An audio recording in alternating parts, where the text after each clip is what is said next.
Pediram-me para melhor desenvolver aquela linha de reflexão que eu estava fazendo acerca do padre Kelmon e as reações que as pessoas tiveram. E aí eu decidi pegar o roteiro que eu havia montado já para aquele momento e seguindo esse roteiro novamente de uma forma quase que lida, não é? E aí vamos ponto por ponto. Então, primeiro ponto, ainda que seja falso o padre, a reação contrária a ele, né, por parte das pessoas, mostra exatamente algumas linhas de reflexão para a gente perceber quais são as críticas que as pessoas também estão fazendo para os verdadeiramente padres levarem em consideração, né? Então, o povo percebeu, primeiro, isso é fato de que o povo percebeu, né, boa parte do povo, que o Bolsonaro forjou o padre para usar a religião em seu benefício, usando da ingenuidade do povo.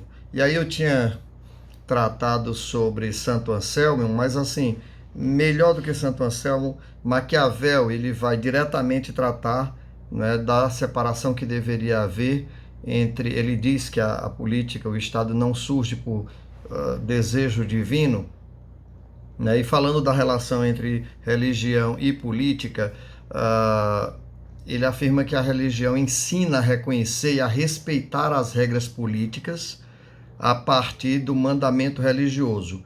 Assume tanto o aspecto coercitivo exterior, da disciplina, da autoridade política, quanto o caráter persuasivo interior, da educação moral, cívica, para produção de uma espécie de consenso coletivo. Ou seja, a religião acaba fazendo com que o sujeito, ao buscar a relação com o Estado, seja também já uma relação de subserviência. E quando eu tratava do caso de que Bolsonaro se valia da fácil manipulação, até citava Santo Anselmo, a fácil manipulação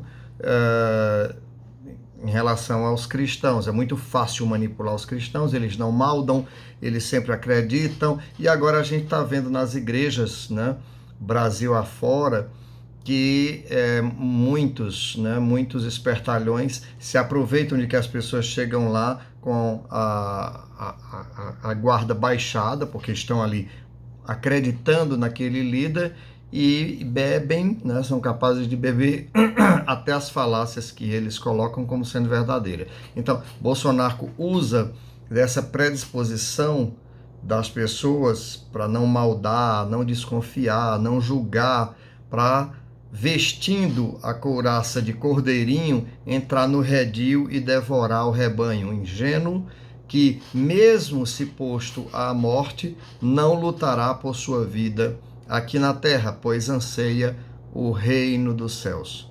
E aí ele usa de alguns dos temas que nos são caros,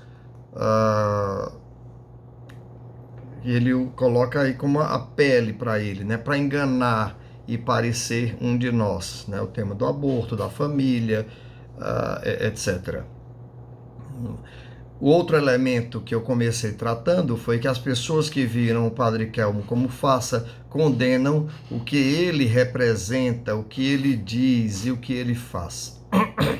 Com isso, tais pessoas nos oferecem pistas do que elas não aceitam dos representantes, né, de Deus aqui na Terra. E aí eu vou elencar, né, de forma organizada, de forma tranquila, aqui a lista de exigências que eu percebo que surgem dessa crítica.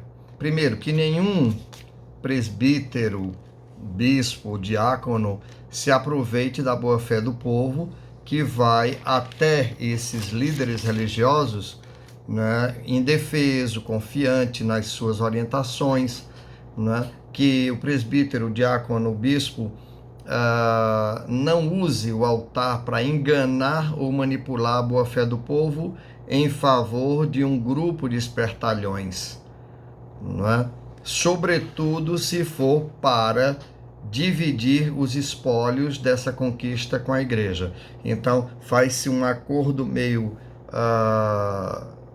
às vezes até não revelado, né? Uma aliança objetiva, não é uma aliança subjetiva de dizer, vamos entrar num pacto, mas entra-se numa aliança objetiva de dizer, você me apoia e eu te perdoo os impostos, você me apoia e eu ajudo a construir algumas coisas para a tua igreja, você me apoia e eu faço concessões, aí entrego a praça para você fechar e tornar como um lugar ligado à sua igreja especificamente. Então, esses pactos aí, mesmo, né, sobretudo se houver esse pacto, aí é que o povo não quer que o presbítero, o diácono, o bispo comece a fazer esses conluios e apresentando, né, para a comunidade aqueles políticos, aquelas ideias políticas, sobretudo no púlpito. Depois, outro ponto, as pessoas aceitam o fim do celibato, que eu disse, e até o casamento dos padres, mas não aceitam a infidelidade do pastor na relação com o seu povo, com o seu rebanho. Isso está muito claro na crítica que foi feita naquela questão em relação ao o padre Kelmon, né? Ao criticarem as vestimentas exageradas daquele fake padre, as pessoas lembram aos verdadeiros padres, diáconos, bispos e seminaristas também, né, de que cada roupa religiosa exageradamente chamativa mais desperta uma desconfiança em relação a quem a usa do que propriamente chama atenção para a figura de respeitabilidade, o que representa aquele ser, aquela pessoa, não é?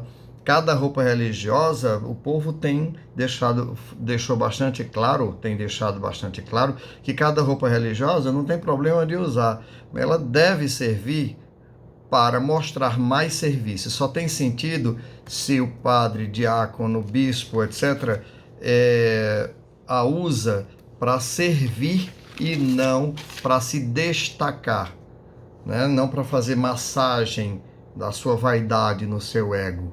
E aí eu vou cravar aqui uma expressão que eu gostaria que você guardasse. A batina que não tiver cheiro de polvo tem cheiro de enxofre. Se o peso da cruz no peito for medido em quilates, a balança de precisão que a mede está nos umbrais do inferno. A cruz deve ter o peso do compromisso com os crucificados, com os espoliados, com os excluídos, com os empobrecidos da história da nossa sociedade. E aí, para esse tipo de cruz, cujo peso é o peso desse compromisso, aí sim, a balança desse está na porta do céu. Outro elemento, ao criticar a falta de formação do fake padre, pede-se, de certo modo, que os diáconos, que os bispos, que os presbíteros, enfim, sejam bem formados, estudem antes de preparar suas homilias, pronunciamentos e posicionamentos.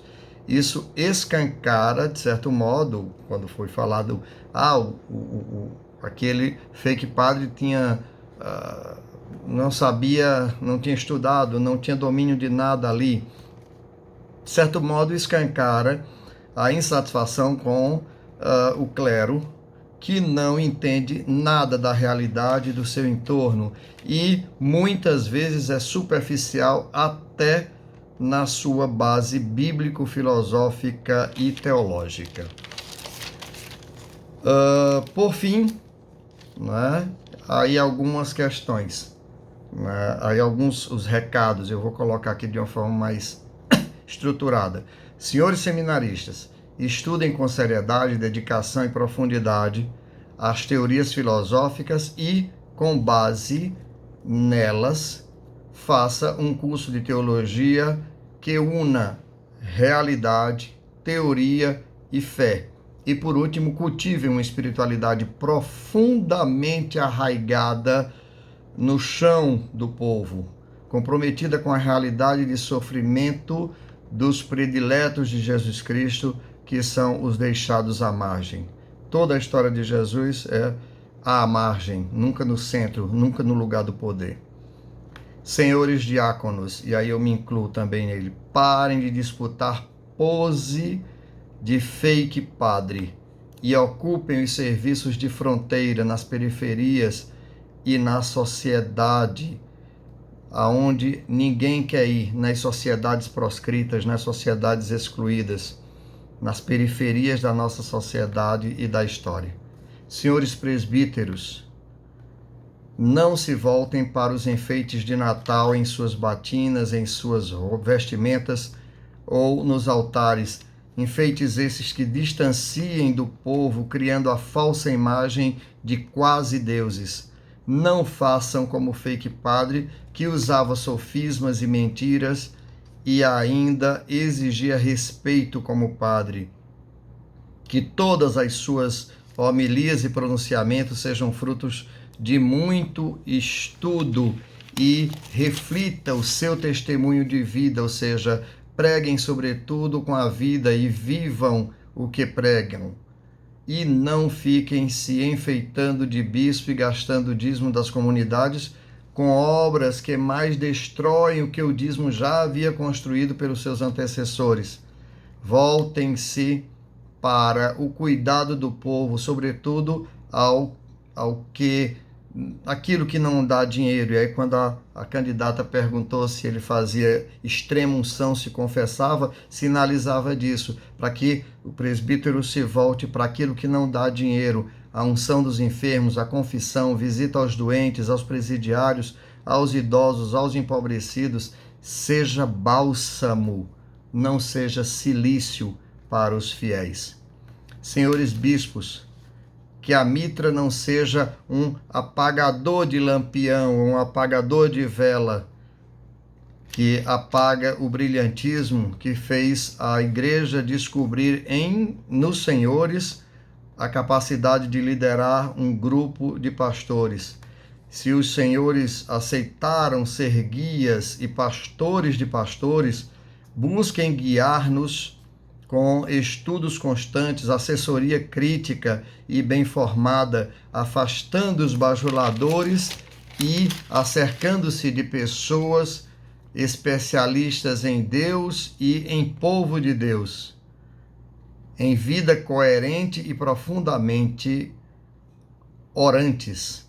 E assumam, os senhores bispos, o lugar de profetas que devem ser, sendo o exemplo a ser seguido de igreja em saída, igreja enlameada das missões no meio do povo, que o testemunho, enfim, de vossas vidas exija de seus guiados a simplicidade evangélica, a sobriedade no uso de bens da Mãe Natureza e a coerência em seguir Jesus, sendo cuidado, responsabilidade e compaixão aos que já nem mais têm alento para seguir vivendo.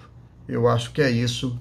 Se curtiu, dê o like, multiplica, compartilha, né, e faz seus comentários para que eu possa melhor organizar minhas ideias e também ampliar. Aqui é um ambiente, é hospital de campanha, é o lugar onde a gente vai testando e fazendo teste de acerto, tentativa e erro.